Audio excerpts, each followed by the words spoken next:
Halo adik-adik, hari ini kita akan membahas tema 1 subtema 2 pembelajaran 2 dari halaman 74 sampai dengan 84.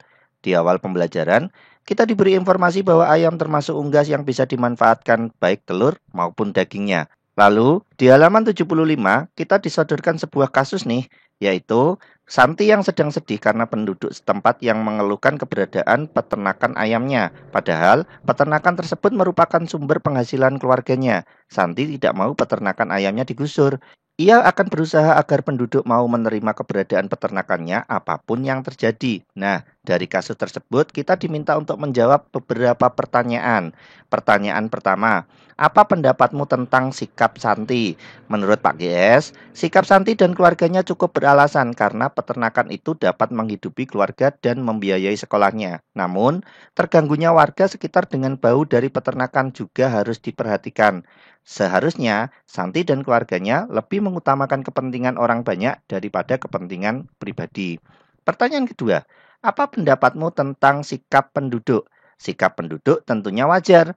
Kotoran ayam dari kandang ayam keluarga Santi menyebabkan pencemaran udara berupa bau yang mengganggu kenyamanan warga.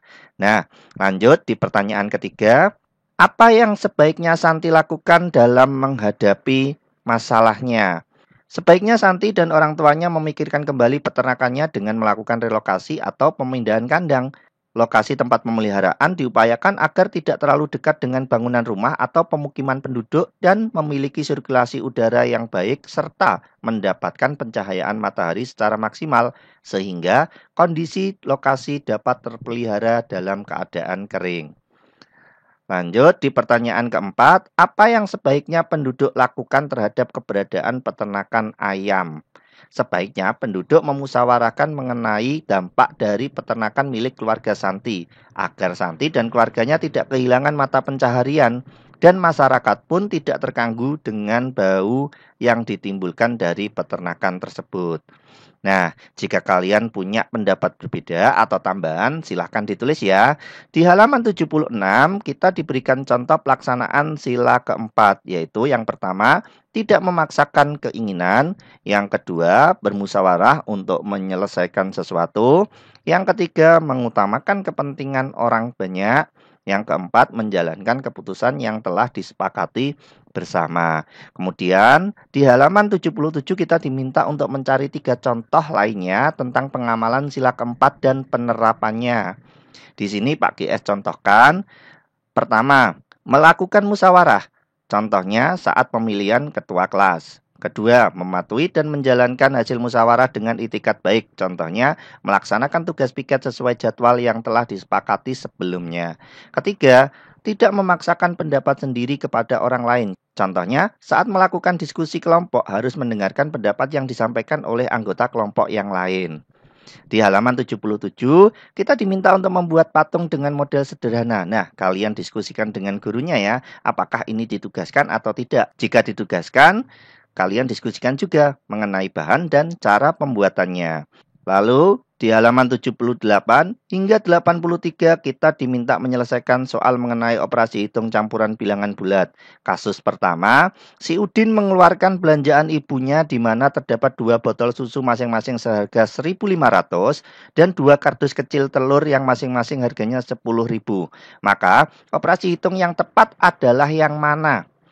Nah, operasi hitung yang tepat adalah operasi hitung nomor 2, di mana total belanjaan ibu adalah 2 kali 1.500 ditambah 2 kali 10.000. Sama dengan 3.000 ditambah 20.000. Hasilnya 23.000. Kemudian, di halaman 79, Udin menemukan soal sebagai berikut. 8 tambah 4 kali 6 dikurangi 4. Nah, soal nomor 1, kita diminta menemukan jawaban dan menjelaskan caranya. Di sini, Pak GS jelaskan, 8 tambah 4 kali 6 dikurangi 4 yang dioperasikan atau dihitung dulu adalah yang perkalian. Maka hasilnya adalah 8 tambah 4 kali 6 kita kurung dikurangi 4. Sama dengan 8 tambah 24 dikurangi 4. Sama dengan 32 dikurangi 4. Sama dengan 28. Lanjut di soal nomor 2. Jawaban yang benar adalah 28. Adakah strategimu yang menghasilkan jawaban yang sama? Jelaskan. Nah, di dalam matematika, apabila terdapat operasi hitung campuran, maka berlaku aturan tarung kaba taku. Tanda kurung, kali bagi, tambah kurang. Artinya adalah bahwa kita mendahulukan operasi hitung dalam tanda kurung terlebih dahulu, baru perkalian serta pembagian, baru kemudian disatukan dengan operasi penjumlahan dan pengurangan. Untuk penjelasan lebih detail, silakan simak pembahasan selanjutnya. Lanjut, kita diminta mendiskusikan tentang soal 4 ditambah 7 dikali 3. Bagaimana kita kerjakan dengan cara dijumlahkan dulu atau dikalikan terlebih dahulu. Hasilnya seperti ini. Ternyata beda hasil akhirnya. Lalu mana yang benar? Yang benar adalah yang dikalikan terlebih dahulu. Jadi perkalian harus didahulukan daripada penjumlahan maupun pengurangan. Lalu di halaman 80 kita diberi soal 15 dikurangi 16 dibagi 2 dan diminta menghitung dengan cara pengurangan terlebih dahulu atau dengan cara pembagian dulu. Hasilnya adalah seperti ini. Ternyata hasilnya juga beda. Lalu mana yang benar? Yang benar adalah yang dibagi dulu. Karena hasil operasi hitung pembagian harus didahulukan daripada penjumlahan maupun pengurangan. Soal berikutnya, 17 dikurangi 9 ditambah 5. Setelah dihitung dengan dikurangkan terlebih dahulu maupun ditambah terlebih dahulu, hasilnya seperti ini. Lalu, mana yang benar? Yang benar adalah dikurangkan terlebih dahulu karena apabila ada penjumlahan dan pengurangan, maka yang dihitung adalah operasi hitung yang di depan atau di kiri terlebih dahulu. Di soal berikutnya, ada 8 kali dalam tanda kurung 2 tambah 6. Nah, untuk soal ini kita harus menghitung yang di dalam tanda kurung terlebih dahulu baru dikalikan.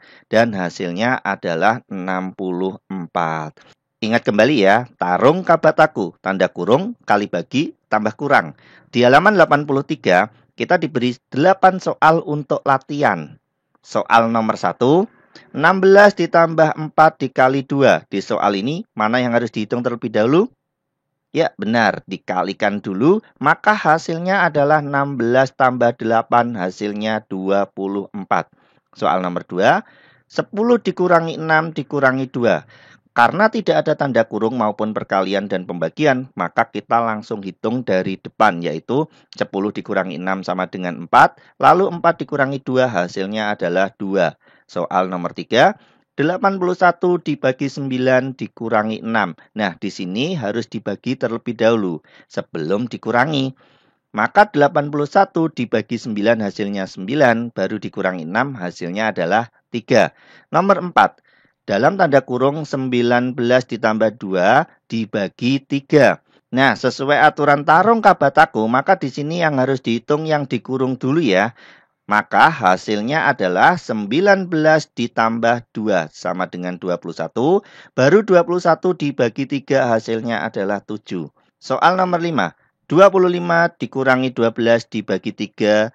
Ini pembagian yang harus didahulukan.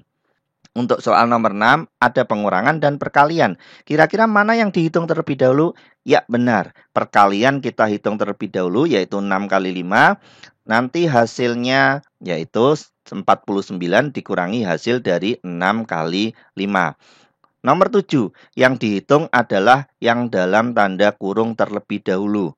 Soal nomor 8, dihitung pembagiannya terlebih dahulu. Nah, untuk soal nomor 5 sampai dengan 8, hitung sendiri ya. Jika bingung bisa ditanyakan di kolom komentar atau ditanyakan gurunya.